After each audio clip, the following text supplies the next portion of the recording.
মহিলাদের তো পুরুষের সামনে যাওয়া বারণ, কিন্তু যখন মানুষ হজ করতে যায় তখন তো পুরুষ মহিলা একসাথে সামনাসামনি হজ করে, তখন কি কোনো পাপ হবে না?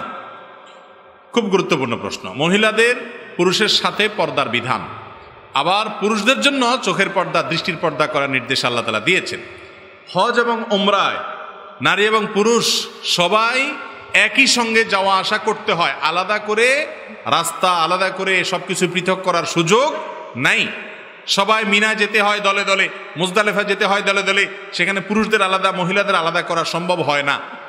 মসজিদুল হারামে, মদিনাতে মসজিদে নববীতে সেখানে আলাদা করা সম্ভব হয়, এই জন্য সেখানে আলাদা করে দেওয়া হয়েছে, পুরুষরা আলাদা মহিলা আলাদা সালাত আদায় করে। কিন্তু হজ এবং উমরার জন্য এক জায়গা থেকে আরেক জায়গা যেতে হয়, স্বামী স্ত্রী একসাথে যখন হজ করে আলাদা আলাদা কিভাবে যাবে? তো সেই জন্য সেখানে নারী পুরুষ একই সঙ্গে যাওয়া আসা করে। এরপরও সেখানে নারীরা তাদের মুখ সচরাচর নেকাব দিয়ে যেরকম ঢাকে, সেলাই করা ওড়না দিয়ে সেটা করবে না এহরামরত অবস্থায়।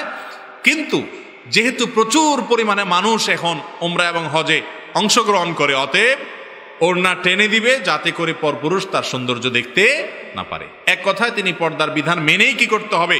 হজ এবং উমরা করতে হবে। অনেক মা বোন আছেন এই ভুলটা করেন, উমরা বা হজ করতে গিয়ে দেখা যায় তারা পর্দার বিধানটা মানেন না, অথচ ওখানেও পর্দার বিধান কি আছে? প্রযোজ্য আছে। আমাদের আয়েশা রাদিয়াল্লাহু তাআলা আনহা যখন হজ করেছেন, তিনি তার সম্পর্কে বলেছেন যে পুরুষ যখন কেউ আমার দৃষ্টির এরিয়াতে পড়ে আসে, সাথে সাথে আমি আমার সৌন্দর্যকে ঢেকে নেই, পর্দা করে ফেলি।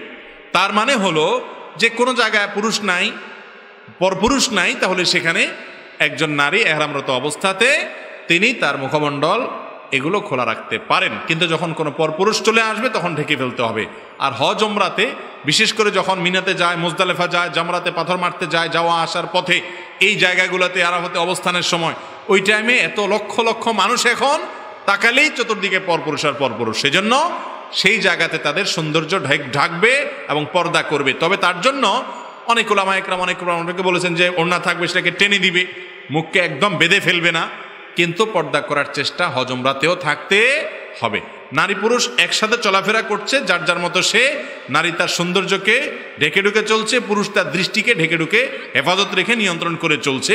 এভাবে পর্দা হতে পারে, কোনো অসুবিধা নেই।